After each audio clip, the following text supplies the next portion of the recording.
ಬದುಕಿನ ಬಣ್ಣವೇ ಬದಲಾದರೆ ಅದು ಪ್ರೇಮವೇ. Friends, welcome back to my YouTube channel. After a long time vlog start ಮಾಡ್ತಾ ಇರೋದು. ತುಂಬ ದಿನದಿಂದನೂ ವ್ಲಾಗ್ಸ್ ಎಲ್ಲ ಮಾಡೋಕ್ಕಾಗ್ತಿಲ್ಲ. ಅಟ್ಲೀಸ್ಟ್ ಇವಾಗ ಅನ್ಕೋತಾ ಇದ್ದೀನಿ ವೀಕ್ಲಿ ವ್ಲಾಗ್ಸ್ ಮಾಡಬೇಕಂತ. ಯಾವುದೇ ಒಂದು ಕೆಲಸದಲ್ಲಿ ಕನ್ಸಿಸ್ಟೆನ್ಸಿ ಮೇಂಟೈನ್ ಮಾಡಬೇಕಂತ ಹೇಳ್ತಾರೆ. ಸೊ ಹಾಗೆ ಕನ್ಸಿಸ್ಟೆನ್ಸಿ ಮೇಂಟೈನ್ ಮಾಡಿ ಡೈಲಿ ವ್ಲಾಗ್ಸ್ ಮಾಡಬೇಕಂತ ಅನ್ಕೋತೀನಿ. ಬಟ್ ಡೈಲಿ ಮಾಡೋಕ್ಕಾಗ್ತಿಲ್ಲ. ಸೊ ಅಟ್ಲೀಸ್ಟ್ ವೀಕ್ಲಿ ಒನ್ಸ್ ಆದರೂ ಮಾಡೋಣ ಅಂತ ಅಂದ್ಕೊಂಡಿದ್ದೀನಿ. ಸೊ ಮಾಡ್ತೀನಿ. ನಮ್ಮ ಮಾಮ ಆಲ್ರೆಡಿ ಕಾಫಿ ತೊಗೊಬಂದು ಇಟ್ಕೊಬಿಟ್ಟಿದ್ದಾರೆ. ಸೊ ಇವಾಗ ಎದ್ದು ಕಾಫಿ ಕುಡಿತಾ ಇದ್ದೀನಿ. ಸೊ ಇವತ್ತಿನ ಡೇ ಹೇಗಿರುತ್ತೆ ಅಂತ ನೋಡೋಣ ಬನ್ನಿ. Welcome back.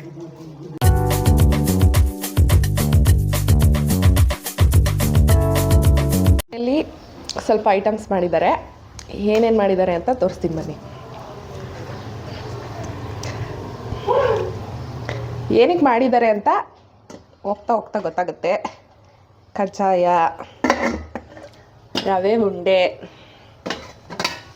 ಮತ್ತು ಮದ್ದೂರಡೆ ಇಷ್ಟು ಮಾಡಿದ್ದಾರೆ. ಆಲ್ರೆಡಿ ಪ್ಯಾಕ್ ಮಾಡಿದ್ದಾರೆ.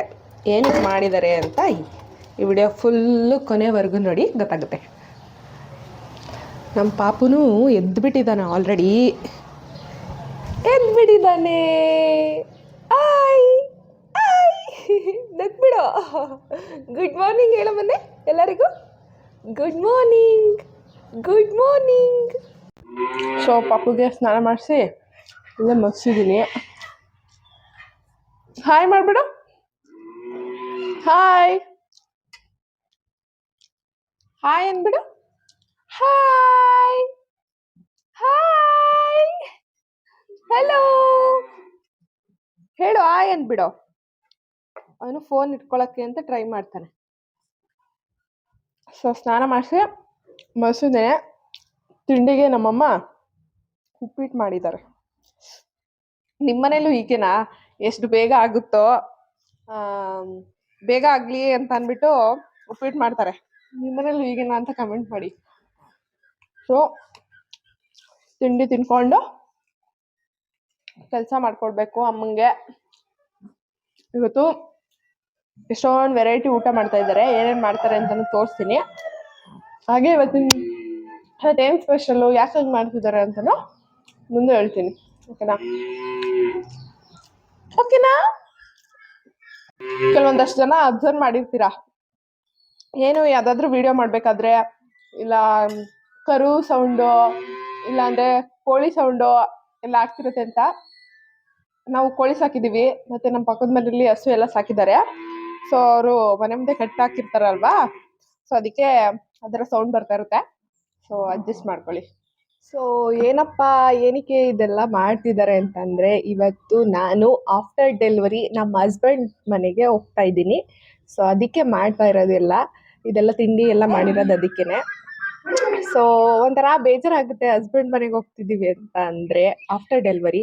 ಸೊ ಸ್ವಲ್ಪ ಡಿಫಿಕಲ್ಟಾಗಿರುತ್ತೆ ಅಲ್ವಾ ಎಲ್ಲ. ಇವಾಗ ಕಂಫರ್ಟ್ ಝೋನಲ್ಲಿ ಇರ್ತೀವಿ, ಬಟ್ ಹಸ್ಬೆಂಡ್ ಮನೆಗೆ ಹೋದಾಗ ಅಲ್ಲೂ ಕಂಫರ್ಟ್ ಝೋನಲ್ಲಿ ಇರಲ್ಲ ಅಂತ ಹೇಳ್ತಿಲ್ಲ, ಬಟ್ ಎಲ್ಲ ನಾವೇ ಮಾಡ್ಕೋಬೇಕು, ಎಲ್ಲ ನಮ್ಮ ಅಂಡವರಲ್ಲಿ ಇರುತ್ತೆ ಅಂತ ಅಂದರೆ ಸ್ವಲ್ಪ ಬೇಜಾರಾಗೋ ವಿಷಯನೇ. ಸೊ ಹೇಗಿರುತ್ತೆ ಇವತ್ತಿನ ಡೇ ಅಂತ ನೋಡೋಣ. ಸೊ ಪಾಪು ಇಲ್ಲಿ ಅಡ್ಜಸ್ಟ್ ಆಗಿಬಿಟ್ಟಿದ್ದಾನೆ ಜಾಸ್ತಿ. ಅಲ್ಲಿ ಹೇಗಿರ್ತಾನೆ ಅಂತ ಅನ್ನೋದು ಸ್ವಲ್ಪ ನನಗೆ ಟೆನ್ಷನ್ ಆಗಿಬಿಟ್ಟಿದೆ. ಇಲ್ಲಿ ಅಮ್ಮನ ತುಂಬ ಹಚ್ಕೊಬಿಟ್ಟಿದ್ದಾನೆ. ಸೊ ಅಲ್ಲಿ ಹೇಗಿರ್ತಾನೆ ಅನ್ನೋದು ಗೊತ್ತಿಲ್ಲ. ನಾನು ಇವಾಗ 5 ಮಂತ್ಸ್ಗೆ ಯಾಕೆ ಹೋಗ್ತಿದ್ದೀನಿ ಅಂತ ಅಂದರೆ, ನಮ್ಮ ಕಡೆ 5 ಮಂತ್ಸ್ ಅಥವಾ 9 ಮಂತ್ಸಲ್ಲಿ ತೊಟ್ಲು ತಿರ್ಗಾಕೊಂಡು ಬರೋದು ಅಂತ ಅಂದ್ಬಿಟ್ಟು ಮಾಡ್ತಾರೆ. ಸೊ ಅದಕ್ಕೆ ಅಲ್ಲಿವರೆಗೂ ಬೇರೆ ಯಾರ ಮನೆಗೂ ಹೋಗಂಗಿಲ್ಲ. ಫಸ್ಟ್ ಹಸ್ಬೆಂಡ್ ಮನೆಗೇ ಹೋಗಬೇಕು. ಸೊ ಅದಕ್ಕೆ ಇವಾಗಲೇ ಹೋಗಿದ್ದು ಬಂದರೆ ನೆಕ್ಸ್ಟ್ ಎಲ್ಲಾದರೂ ಹೋಗ್ಬೋದು, ಯಾರ್ದಾದ್ರೂ ಮನೆಗೆ ಹೋಗ್ಬೇಕಂದ್ರೂ ಕೂಡ ಹೋಗ್ಬಹುದು ಅಂತ ಅಂದ್ಬಿಟ್ಟು ಹೋಗಿ ಬರೋಣ ಇವಾಗಲೇ ಅಂತ ಅಂದ್ಕೊಂಡು ಹೋಗ್ತಾ ಇರೋದು. ಸೊ ಇಲ್ಲಿಂದ ಹೋಗ್ಬೇಕಾದ್ರೆ ಸ್ಯಾರಿ ಹಾಕೊಂಡು ಹೋಗೋಣ ಅಂತ ಅಂದ್ಬಿಟ್ಟು ಸ್ಯಾರಿ ಎಲ್ಲ ಹೊಲಿಸಿದ್ದೀನಿ, ಬ್ಲೌಸ್ ಎಲ್ಲ. ಸೊ ಈ ಸ್ಯಾರಿ ಹಾಕೊಂಡು ಹೋಗೋಣ ಅಂತ ಅಂದ್ಬಿಟ್ಟು ಎತ್ತಿಟ್ಕೊಂಡಿದ್ದೀನಿ. ಸ್ಯಾರಿನ ನಾನು ಯಾವುದೇ ಫಂಕ್ಷನ್ ಅಥವಾ ಎಲ್ಲಿಗಾದರೂ ಹೋಗ್ಬೇಕಂದ್ರೆ ಫಸ್ಟೇ ಈ ಥರ ಪ್ಲೇಟ್ ಮಾಡಿ ಇಟ್ಕೋತೀನಿ. ಸೊ ಈಸಿಯಾಗಿ ಮತ್ತು ಬೇಗ ಕೂಡ ಆಗುತ್ತೆ ಅಂತ ಅಂದ್ಬಿಟ್ಟು ಅರ್ಜೆಂಟಲ್ಲೆಲ್ಲ ಸ್ಯಾರಿ ಹಾಕ್ಕೊಳಕ್ಕಾಗಲ್ಲ ಅಂತ ಫಸ್ಟೇ ರೆಡಿ ಮಾಡಿ ಇಟ್ಕೊಬಿಡ್ತೀನಿ. ಹಾಗೆ ಪಾಪುಗೆ ಸೊಂಟಕ್ಕೆ ದಾರ ಮತ್ತು ಕಾಲಿಗೆ ಗೆಜ್ಜೆನ ತೊಗೊಬರೋಕ್ಕೆ ಅಂತ ಅಂದ್ಬಿಟ್ಟು ಹೋಗಿದ್ದೆ. ಚಿನ್ನದ ರೇಟ್ ಅಂತೂ 8,500 ಆಗಿಬಿಟ್ಟಿದೆ. ಸೊ ಫೈನಲಿ ತೊಗೊಬಂದ್ವಿ. ಬೆಳ್ಳಿಗೂ ಆನ್ಲೈನ್ ಪ್ರೈಸ್ ಇರೋದು 95 ರುಪೀಸು. ಅಲ್ಲಿ 80 ಟಚ್ ಅಂತ ಅಂದ್ಬಿಟ್ಟು ಹಾಕಿದ್ರು ರೇಟ್ನ 4,500ನ. ನಾನು ಬಾರ್ಗಿಂಗ್ ಮಾಡಿ 3,800 ರುಪೀಸ್ ಕೊಟ್ಟೆ. ಓನ್ಲಿ ಇದು 50 ಗ್ರಾಮ್ಸ್ ಏನೋ ಇದೆ ಅಷ್ಟೇ. 1 ಗ್ರಾಮ್ಗೆ 95 ರುಪೀಸು. ಅದು ಪ್ಯೂರ್ ಸಿಲ್ವರ್ ಆದರೆ 95 ರುಪೀಸು. ಇದು 80 ಟಚ್ ಇದೆ ಅಷ್ಟೇ. ಸೊ ಸಿಲ್ವರ್ ಬಂದ್ವಿ. ಚಿನ್ನದ ಅಂಗಡಿಲಂತೂ ಕಾಲಿಡೋಕ್ಕೆ ಜಾಗ ಇಲ್ಲ, ಅಷ್ಟು ಜನ ಇದ್ದಾರೆ. ಏನಾದರೂ ಚಿನ್ನದ ರೇಟ್ ಏನಾದರೂ ಒಂದು 5,000 6,000 ಆಗ್ಬಿಟ್ರಂತೂ ಕ್ಯೂ ನಿಂತ್ಬಿಡ್ತಾರೆ ಅನಿಸುತ್ತೆ ಎಲ್ಲ ಚಿನ್ನದ ಅಂಗಡಿಲೂ. ಅಷ್ಟು ರಶ್ ಇತ್ತು. ಸೊ ರಶ್ ಇದ್ರೂ ಹೋಗಿ ಬಂದ್ವಿ. ಸೊ ಮನೆಗೆ ಹೋಗಿ ರೆಡಿಯಾಗಿ ಹೋಗಬೇಕು ಬೆಂಗಳೂರು. ಸೊ ನಾನು ಈ ರೀತಿ ರೆಡಿಯಾಗಿದ್ದೀನಿ ಸಾರಿ ಹಾಕ್ಕೊಂಡು. ಹೇಗೆ ಕಾಣಿಸ್ತಾ ಇದ್ದೀನಿ? ಸೊ ಫೈನಲಿ ಇವಾಗ ಬಿಟ್ವಿ ಮನೇನ. ಮನೆಯಲ್ಲಿ ತುಂಬ ಜನ ಇದ್ರಿಂದ ಯಾವುದೇ ವೀಡಿಯೋಸ್ ಎಲ್ಲ ಏನು ಕ್ಯಾಪ್ಚರ್ ಮಾಡೋಕ್ಕಾಗಲಿಲ್ಲ. ಒಂಥರ ಬೇಜಾರಾಗ್ತಿತ್ತು. ನಾನೇನು ಜಾಸ್ತಿ ದಿನ ಏನು ಇರಲ್ಲ, ಹೋಗಿ 2 ಡೇಸ್ ಇದ್ಬಿಟ್ಟು ಬರ್ತೀನಿ ಅಷ್ಟೇ. ಬಟ್ ಯಾವಾಗಲೇ ಅಪ್ಪನ ಮನೆಯಿಂದ ಗಂಡನ ಮನೆಗೆ ಹೋಗ್ಬೇಕಾದ್ರೂ ಯಾವುದೇ ಹೆಣ್ಮಕ್ಳಾದ್ರೂ ಇದೇ ಥರ ಫೀಲಿಂಗ್ಸ್ ಆಗೇ ಆಗುತ್ತೆ, ಹೋಗ್ತಾ ಇದ್ದೀವಲ್ಲ ಅಂತ. ಸೊ ನಮ್ಮಮ್ಮನೂ ಕೂಡ ಒನ್ ಅವರ್ಗೆ ಕಾಲ್ ಮಾಡಿಬಿಟ್ಟು ಮನೆಯೆಲ್ಲ ಖಾಲಿ ಹೊಡಿತಿದೆ ಅಂತ ಅನಿಸ್ತಿದೆ, ಯಾರೂ ಇಲ್ಲ ಅಂತ ಅನ್ನಿಸ್ತಿದೆ ಅಂತೆಲ್ಲ ಫೋನ್ ಮಾಡಿ ಹೇಳ್ತಾಯಿದ್ರು. ಸೊ ಹಾಗೆಯೇ ಇಷ್ಟು ದಿನ ಪಾಪು ಇರ್ತಿದ್ದ, ಇವಾಗಿಲ್ಲ ಅಂತ ಅಂದರೆ ಏನೋ ಒಂಥರ ಮಿಸ್ಸಿಂಗ್ ಅನ್ನೋ ಥರ ಅವ್ರಿಗೂ ಅನಿಸ್ತಾ ಇರುತ್ತೆ. ಅವರಿಗೂ ಕೂಡ ಬೇಜಾರಾಗ್ತಾ ಇರುತ್ತೆ. ನನಗೂ ಹಾಗೆಯೇ ಬೇಜಾರಾಗ್ತಾಯಿತ್ತು. ಪಾಪ ಅಮ್ಮ ಒಬ್ಬರೇ ಇರ್ತಾರೆ, ಸೊ ಅವ್ರಿಗೂ ಬೇಜಾರಾಗ್ತಿರುತ್ತೆ ಅಂತ ಅನಿಸ್ತಾಯಿತ್ತು. ಇನ್ನೊಂದು ಕಡೆ ಏನಂದರೆ 2 ಡೇಸ್ ಅಲ್ವಾ, ಅಷ್ಟೇ ಅಲ್ವಾ ಅಂತ ಅಂದ್ಕೊಂಡು ಹೊರಟ್ವಿ ಫೈನಲಿ. ಸೊ ಹೋಗಿ ಸಿಗ್ತೀನಿ. ಅಲ್ಲಿ ಬಂದಿದ್ದ ತಕ್ಷಣ ಆರತಿ ಎಲ್ಲ ಮಾಡಿ ಒಳಗಡೆ ಕರ್ಕೊಂಡ್ರು. ಪಾಪು ಕೂಡ ಏನೋ ಇದು ಹೊಸ್ದಾಗಿ ಮಾಡ್ತಾ ಇದ್ದಾರಲ್ಲ ಅನ್ನೋ ಥರ ನೋಡ್ಕೋತಾ ಇದ್ದ ಅವನು.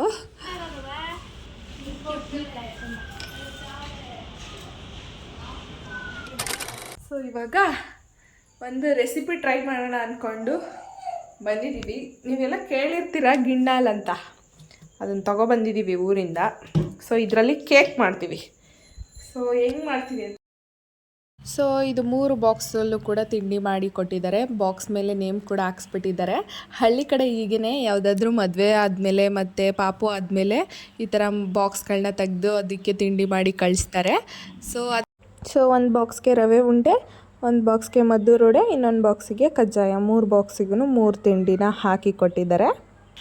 ಸೊ ಇವಾಗ ಹೇಗೆ ಮಾಡೋದು ಅಂತ ತೋರಿಸ್ತೀನಿ. ಹಾಲು ತೊಗೊಂಡಿದ್ದೀವಿ, ಬೆಲ್ಲನ ಚಿಕ್ಕದಾಗಿ ಪುಡಿ ಮಾಡ್ಕೋಬೇಕು. ಇವಾಗ ಬೆಲ್ಲನ ಇಲ್ಲಿ ಎಷ್ಟು ಬೇಕೋ ಅಷ್ಟನ್ನ ತಗೊಳ್ಳಿ. ಜಾಸ್ತಿ ಸ್ವೀಟ್ ಬೇಕಂತಂದರೆ ಜಾಸ್ತಿ ಹಾಕೋಬಹುದು, ಸ್ವೀಟ್ ಸ್ವಲ್ಪ ಕಮ್ಮಿ ಬೇಕು ಅಂತಂದರೆ ಸ್ವಲ್ಪ ಬೆಲ್ಲ ಹಾಕ್ಕೊಂಡ್ರೆ ಸಾಕು. ಇನ್ನೊಂದೇನಪ್ಪ ಅಂದರೆ ಬಾಣಂತಿಯರು ಇದನ್ನು ತಿನ್ನಬಾರ್ದಂತೆ, ಸೊ ಅದಕ್ಕೆ ನಾನೇನು ತಿನ್ನಲ್ಲ. ಈ ಹಾಲು ಜೊತೆಗೇ ಸ್ವಲ್ಪ ಬೆಲ್ಲನ ಹಾಕ್ಕೊಂಡು ಮಿಕ್ಸ್ ಮಾಡ್ಕೋಬೇಕು. ತುಂಬ ಪುಡಿ ಥರ ಮಾಡಿಕೊಂಡ್ರೆ ಬೇಗ ಕರಗುತ್ತೆ. ಸೊ ಈಸಿ ಆಗುತ್ತೆ ಬೇಗ ಮಾಡ್ಕೊಳ್ಳೋ ಥರ. ಸೊ ಇದನ್ನು ಕರಗಕ್ಕೆ ಅಂತ ಇಟ್ಬಿಟ್ಟು ಅಲ್ಲಿ ಇರೋ ಬೆಲ್ಲದಲ್ಲಿ ಏನಾದರೂ ಕಸ ಎಲ್ಲ ಇರುತ್ತಲ್ಲ, ಸೊ ಅದನ್ನು ಸ್ವಲ್ಪ ಸೋಸ್ಕೋಬೇಕು. ಸೊ ಬೆಲ್ಲ ಎಲ್ಲ ಚೆನ್ನಾಗಿ ಕರಗೈತೆ, ಅದಕ್ಕೆ ಅದರಲ್ಲಿರೋ ಕಸ ಎಲ್ಲ ಆಚೆ ತೆಗಿಯೋಕ್ಕೋಸ್ಕರ ಈ ಥರ ಸೋಸ್ಕೋತಾ ಇದ್ದೀನಿ. ಸೋಸ್ಕೊಂಡ್ರೆ 1-2 ಸಲ ಆದರೂ ಸೋಸ್ಕೋಬೇಕು. ಅವಾಗ ಅದು ಫ್ರೆಶ್ ಹಾಲು ಥರ ನೀಟಾಗಿ ಕಾಣಿಸುತ್ತೆ. ನಾನಿಲ್ಲಿ ಒಂದು 3 ಏಲಕ್ಕಿ ತೊಗೊಂಡಿದ್ದೀನಿ. ಸೊ ಈ ಥರ ಹಾಲ್ಗೆ ಏಲಕ್ಕಿ ಪುಡಿನ ಮಿಕ್ಸ್ ಮಾಡ್ಕೊತಾ ಇದ್ದೀನಿ.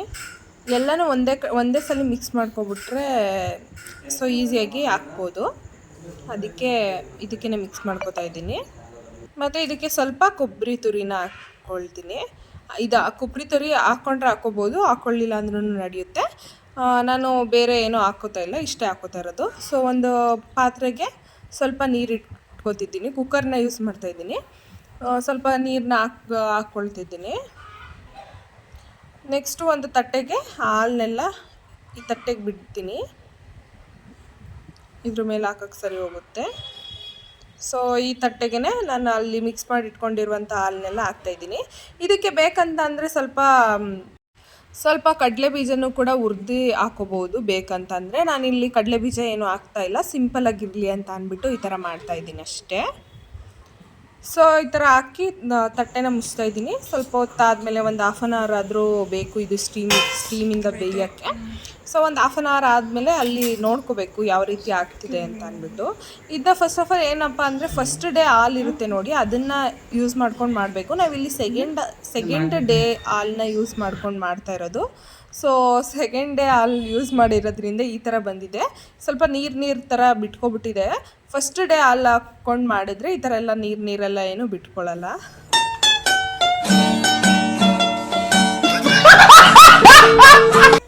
Cake went wrong. So next day morning ಬೆಳಿಗ್ಗೆ ಬೇಗ ಎದ್ದು ಫ್ರೆಶ್ ಅಪ್ ಆಗಿ ಟೆಂಪಲ್ಗೆ ಹೋಗೋಣ ಅಂತ ಅಂದ್ಬಿಟ್ಟು ಹೋಗ್ತಾ ಇದ್ದೀವಿ. ಯಾವ ಟೆಂಪಲ್ ಅಪ್ಪ ಅಂತಂದರೆ ಗಾಳಿ ಆಂಜನೇಯ ಟೆಂಪಲ್ ಅಂತ. ಸೊ ಅಲ್ಲಿಗೆ ಒಂದ್ಸಲಿನೂ ಹೋಗಿರಲಿಲ್ಲ. ಸೊ ಹೋಗಿದ್ದು ಬರೋಣ ಅಂತ ಅಂದ್ಬಿಟ್ಟು ಹೋಗ್ತಾ ಇದ್ದೀವಿ.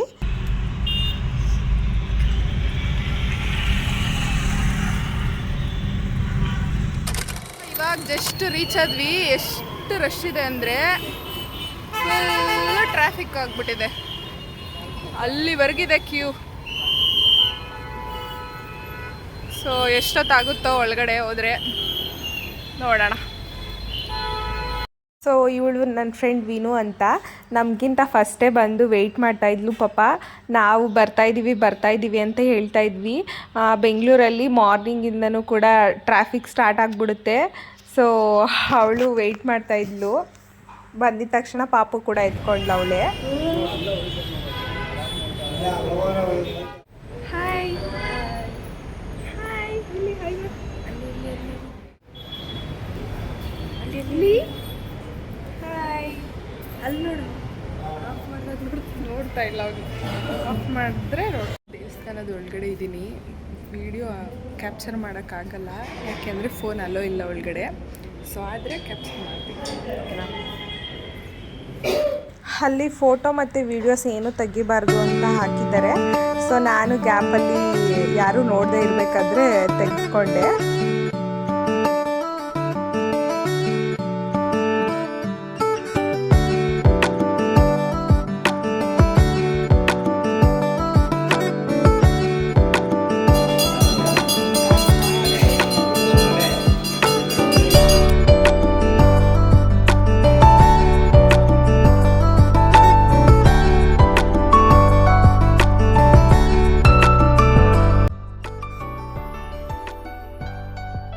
ದರ್ಶನ ಎಲ್ಲ ಚೆನ್ನಾಗಾಯಿತು.